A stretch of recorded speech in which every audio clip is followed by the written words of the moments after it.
The thing that keeps preventing you from improving and being your own best is you. Cheesy comment, right? But it's sadly true. In this video, I will also contradict what I said in my previous video. I will give up my own biggest weaknesses when I fly in Battlefield 5, and I will also talk about how to turn it all around into how to get better. Finally, I will end this video giving you a glimpse of the future. In order to improve, we must look further than just the game Battlefield. It is more a question of human nature rather than just a game. Might sound strange, but think of it like this. Yes, Battlefield 5 is a game, and quite frankly, it doesn't matter to anyone but yourself if you improve, suck, or pop off.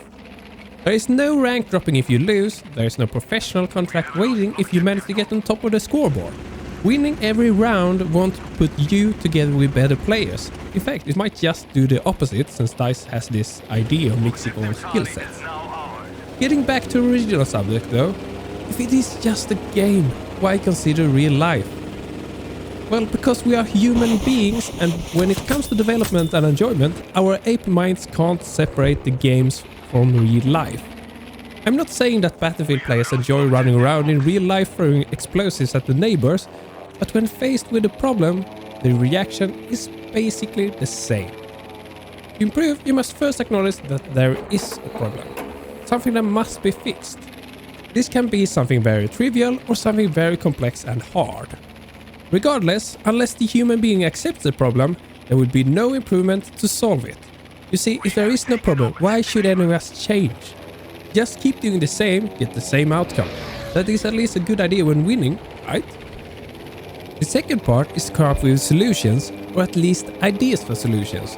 Not all suggestions will work, sometimes because the execution of the suggestion isn't good enough, sometimes because the suggestion simply isn't good enough. Even if you accepted the issue and you tried to come up with a solution, this is a common place to get stuck. To get unstuck, assuming that you got stuck, and we all get stuck at some points in our lives, you either need to be stubborn as a donkey or you might need help from a friendly soul, providing you with a solution. A friendly soul could be your friend, or it could be a video on YouTube, such as this, as a matter of fact. With this in mind, are you playing Battlefield? Or are you playing the blame game? For your answer, take another minute and think. The reason I made this video was actually partly because someone wrote a message in chat the other day. When I read it, I first smirked a bit. Apparently me and my fellow aces were doing great. I also pitied the poor fellow a bit. I have just gotten through the ordeal of upgrading airplanes. Then I thought a little bit more and I realized something. I'm as guilty of playing the blame game as anyone.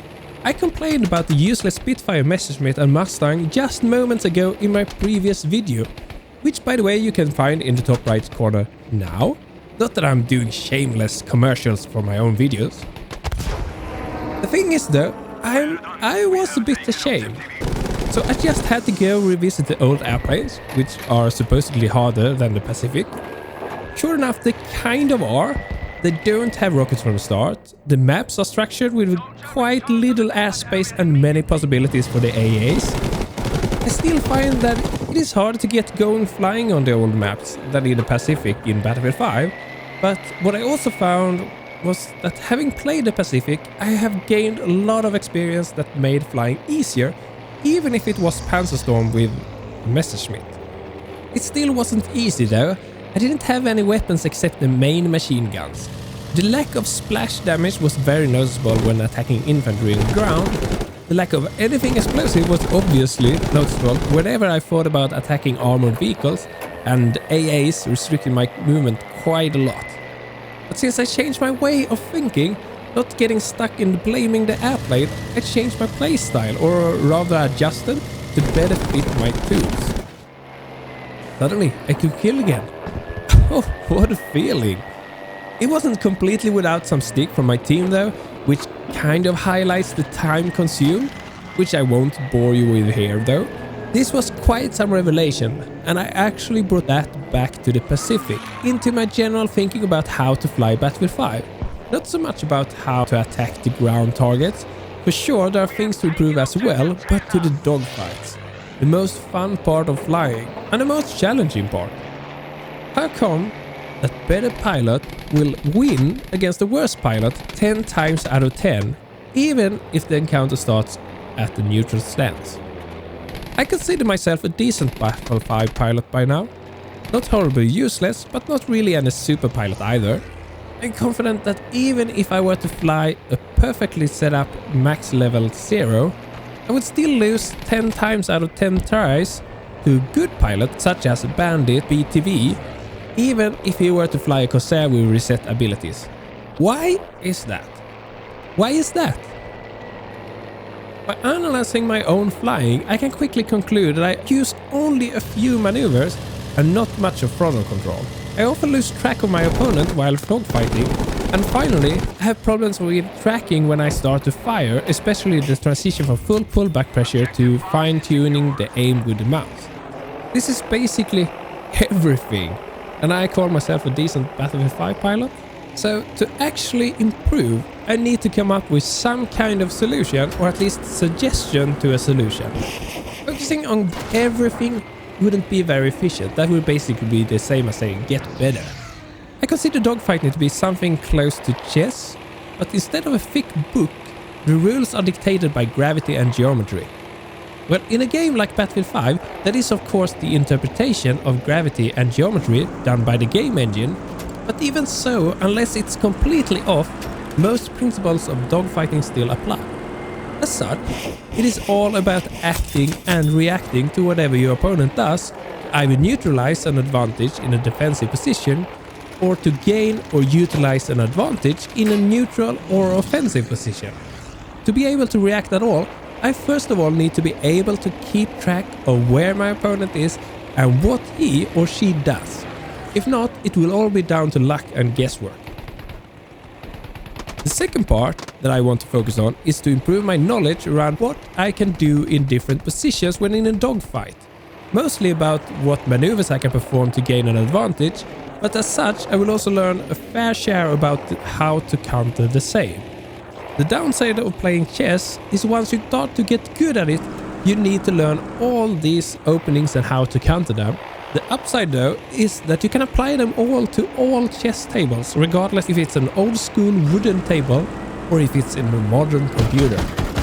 So, chess and Battlefield. What the heck? Okay.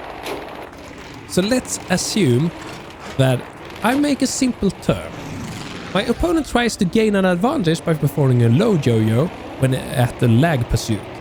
Assuming that I see what my opponent does and I recognize it's a low yo-yo, I can counter it by doing a high yo-yo, which with the proper continued maneuvers could eventually force a neutral pass.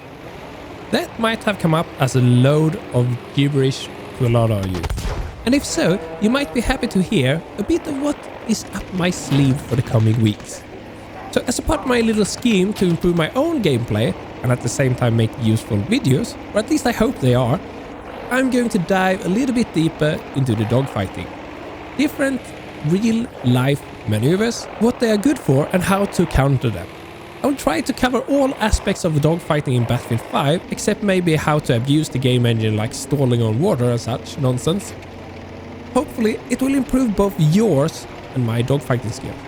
Do you know what the best part is? This isn't something Battlefield 5 specific. Well, the ability to see where your opponent are might be, but interpreting their moves, knowing how to react and what maneuvers to do, all that applies for any decent game where you can dogfight. It doesn't matter if you're playing IL-2, Battlefield 4, 5 or even 2042, it's all still gravity and geometry. And on that note, I'll end this video with a smile. Cheers!